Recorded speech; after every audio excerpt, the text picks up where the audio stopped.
When the wine ran out at the wedding in Cana, why did Mary ask Jesus to intervene? What did Jesus mean when he answered that his hour had not yet come, but then intervened anyway? And finally, why did Jesus miraculously produce better wine than expected by the master of the feast?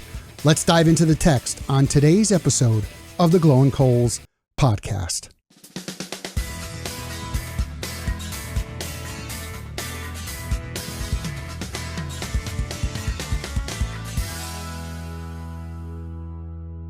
Hello everyone, welcome back to the Glowing Coals. In last week's episode, we finished up our study of John chapter 1. Today, we are going to look at the wedding in Cana where Jesus performs his first recorded sign or miracle. Let's begin reading now in John chapter 2, verses 1 and 2. On the third day there was a wedding in Cana of Galilee, and the mother of Jesus was there.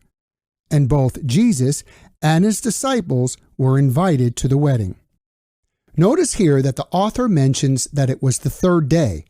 We can only assume at this point that the first day was around the time that John the Baptist baptized Jesus, followed by his calling of his first disciples, Andrew, John, Peter, Philip, and Nathanael, all of whom were from the city of Galilee, Nathanael more specifically from the village of Cana. And in this village was a wedding, in which Mary, Jesus, and his disciples were invited. Let's continue in verse 3. When the wine ran out, the mother of Jesus said to him, "They have no wine." So first off, why is running out of wine a concern to Mary? Well, it's highly probable that Mary was related or very close to those holding the celebration. And to run out of wine would be a major embarrassment to the family of the groom who was responsible to pay for the wedding. For when the wine stops, so does the party. Next, we see that Mary tells Jesus that they ran out of wine.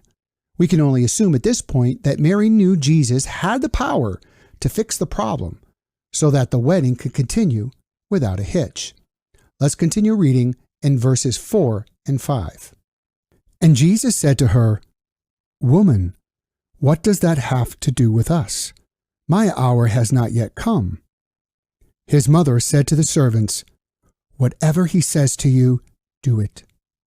The reply that Jesus gives his mother is a Semitic idiom which distances the two parties. In other words, Jesus was saying, what does one thing have to do with the other? Jesus had not yet begun his ministry, which would include performing miracles or signs that would attest to his identity as the Messiah and Son of God to lead unbelievers to faith.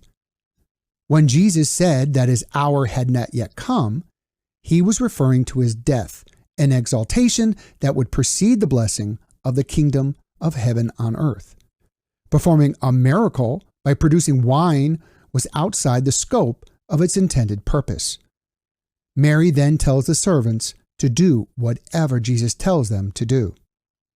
Jesus honored his mother's request out of respect, but does it discreetly. Let's continue in verses 6 through 8. Now there were 6 stone water pots set there for the Jewish custom of purification, containing 20 or 30 gallons each. Jesus said to them, "Fill the water pots with water." So they filled them up to the brim. And he said to them, "Draw some out now, and take it to the head waiter." So they took it to him. Here we read that Jesus instructed the servants to fill the water pots with water to the brim, and then to draw some of the water and present it to the master of the feast to taste and approve of the batch of wine to be served. The master of the feast was responsible to ensure everyone was well fed and had plenty to drink. Note also that the servants filled the water to the brim. This would indicate that nothing could be added to the pot. This is significant in what we are about to read next. So let's continue in verses 9 through 11. When the head waiter tasted the water, which had become wine, he did not know where it came from, but the servants who had drawn the water knew. The head waiter called the bridegroom and said to him, "Every man serves the good wine first, and when the people have drunk freely, then he serves the poorer wine. but you have kept the good wine until now." This beginning of his signs Jesus did in Cana of Galilee, and manifested his glory, and his disciples believed in him. When the head waiter tasted the wine, he was surprised to discover that he was tasting better wine than was previously served. He spoke to the bridegroom and said that the best wine was always served first. Why is this? Well, the better wine was served first so that when the guests became inebriated, they wouldn't notice that the wine served last was diluted, up by at least 1/3 with water. Serving the best wine last would require more wine and be more expensive, for sometimes these weddings could go on for as long as 7 days. But you may be asking, why didn't Jesus turn the water into cheaper wine to begin with? We could say he made the wine better to manifest his glory to his disciples so that they would believe in him. And perhaps it was also to teach them a spiritual lesson, that the kingdom of heaven was at hand.